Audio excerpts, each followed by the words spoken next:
Sige.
Sabi nila ay Sabado po ng gabi, alas 12 po nangyari yung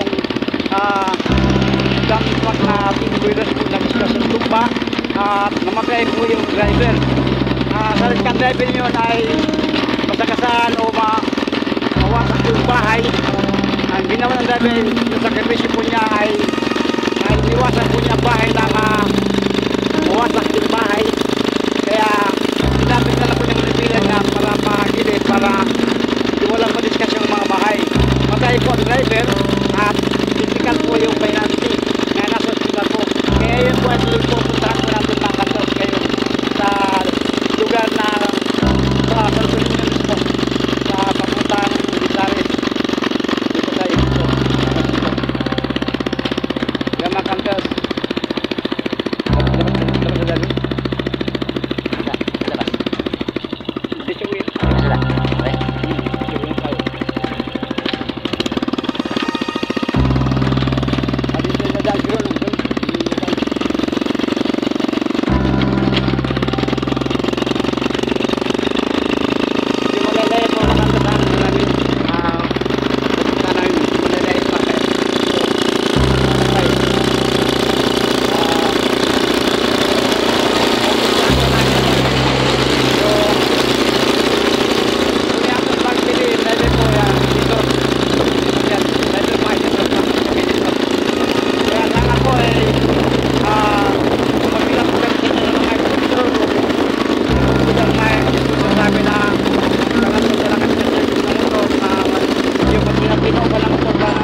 pag-ano ba, yung unang papulingan namin.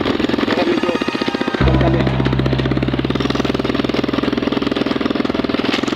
Hirap. Hirap din. Hirap din lager. Talagang kita din naman eh.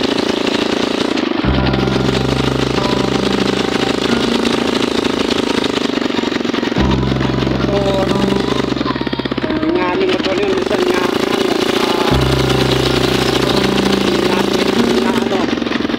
maayos yung ano,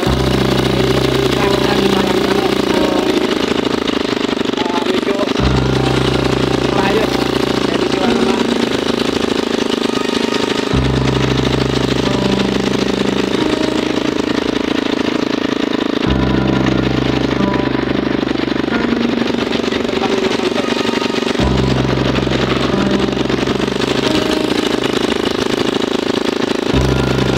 Lapit namin yung bago makasal.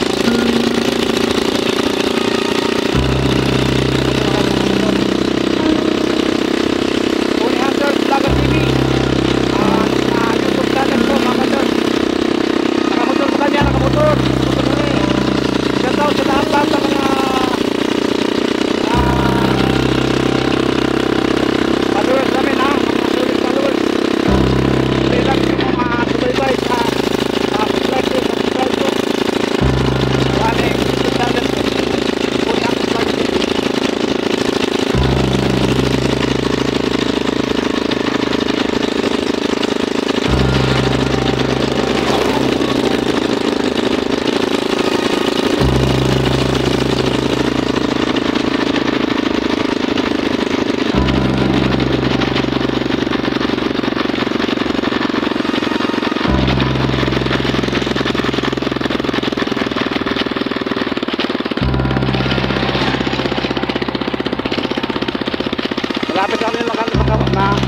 Malapit na makarating sa aming kaputuhan sa aming ibablog namin.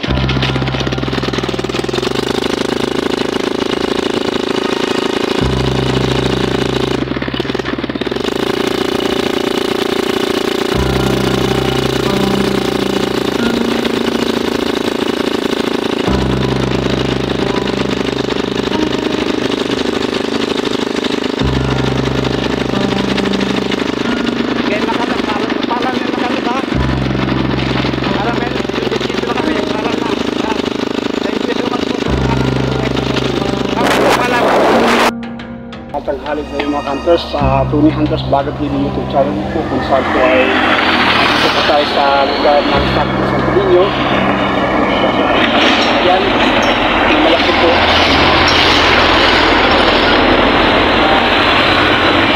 Pinwilas na sasakyan na ito yung kami sa gabi na nag-vlog kami, hindi kami tumuloy dahil gawa lang madilim, saka yung flashlight namin medyo mahina. Kaya ngayon po kami bumalik para i-vlog namin. Ayun sa kwento, ito sasakyan daw po ito makantas ko naman sa kwento. Yung sasakyan ito makantas ko ay pababa po siya. Ngayon po ay nawalan po siya ng pino ang sasakyan. Kaya bilis ng punta sana ito sa may bahay yung gamtak ay pilit kayo yung lugar niya para matumba dito ang sasakyan. Kaya wala man nag-discuss siya kung wala nakangers. So sabi sa kwento ay namatay na po ang driver. Namatay ang driver. Ang penalty po ay buhay mo siya ang penalty pero critical po ang kanyang namaan po sa kanyang katawan. Hindi natin alam kung buhay pa ba yung penalty o patay na ba dahil critical po, grabe po yung discuss siya po niya sa bangko. So, tinwilas po mga kantos niya sa sakyan. Lapit. Tinwilas sa sakyan. Ba na to? Lapit ang kanan. Tinwilas. Hindi pa po nakuha. So, hindi pa po nakuha yung sasakyan. Hindi alam kung kailan po ko dito sa sasakyan nga nangyari po. Sabado po ito ng gabi po nangyari. Alas 12 po nangyari po itong pan na to na natumba po yung malaking tinwilas na tinwilas po siya mga hunters. Di pa po kinuha kung kailan ito. Tipo, kuno mo, kasi lakad siya. Mabuti po mga kantas niya, wala pong na-discuss siya, wala pong namatay. Hindi ang driver lang po ang namatay at saka yung identical po yung critical po yung pinanty ko na andun sasalukuyan, andun pa sa hospital papagaling. Hindi natin alam mga kantos ko yung pinanty niya, buhay pa ba siya o patay na ba? Dahil critical nga ang kanyang naman. Ang tama po niya sa pagka-spadya. Napakalaki po na napakalaki po yung po dito sila po napapasok. So naman po mga kantos na wala pong nangyari, wala pong na-disgrasya, wala pong namatay na masagasal na bahay, kundi ay kusang bubugay. Ginanun po ng driver para wala pong tamaan na bahay po ang mangyari. So,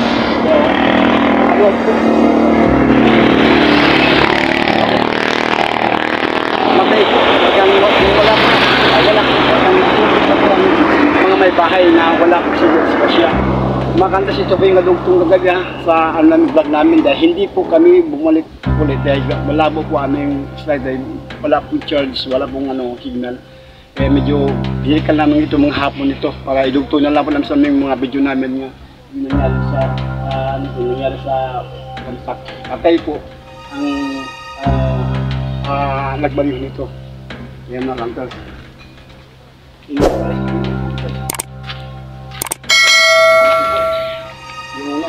Wala po. Ito sasakyan po ito mga kantos. Galing po doon sa taas. Ngayon pababa siya dito. Galing siya doon. Pababa. Kaya ako nga sabi ko sa mga kantos, pag ako kayong mga palala po sa mga nagmamaniho ng sasakyan na lagi po nyo sit up nyo palagi ano yung mga sasakyan kapag tayo nagbagaya kung saan lugar. Kagaya dito na pababa po siya. Dito yung gabi po at critical po itong nakasada po.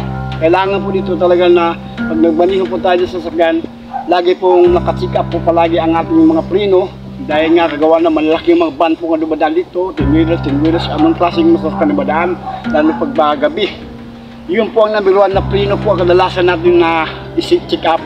Kompleto po lahat yan. Tapos sa lahat yan, para sa sarili dahil hindi po basta-basta pag nagmamaniho itong van na malaki, mabigat po yan, ay kailangan po yung magiging pong alert po palagi sa ating mga pagmamaniho.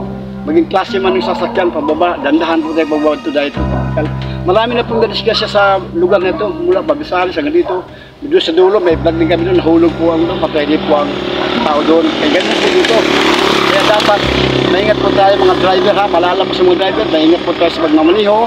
Kumpleto sa preno, laging kapit ng preno palagi. Dandahan pababa, lalo pag nabulas. Dandahan po tayo pababa, para sa ganun, maingatan po natin, masip po natin, tingnan buhay natin. At ang sa atin sa paligid po natin, lalo na po may kasama tayo mga bata, ingatan po natin lagi sa lahat-lahat. Paalala ko lang po sa inyo, Tony Hunters Vlogger TV YouTube channel po. Dito po tayo sa Santo Niño po mismo sa Santo Niño. Nag-vlog po tayo ngayon sa ating ginagawa natin yung pangyayari sa tumpak na kaya paalala lang, lahat tayo 10 wheelers po ito makanta. Iniwilas po ito sa sasakyan, hindi po ito malaki po yun, malapos po siya. Hindi ko alam kung anong karga nito. Ito po, namatay ang driver, critical po yung penalty. Pero hindi niya alam ha, patay ba siya o buhay. Hindi salamat po sa lahat ha.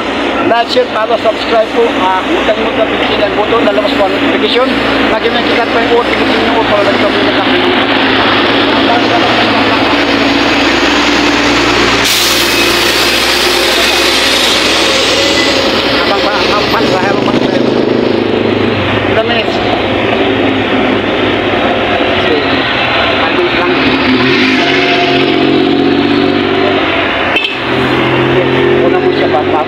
pagbuhan mo ba balik agad dito?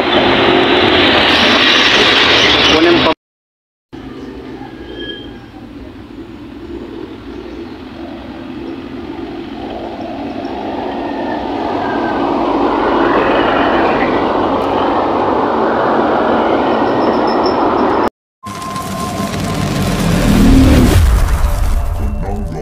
Hunters.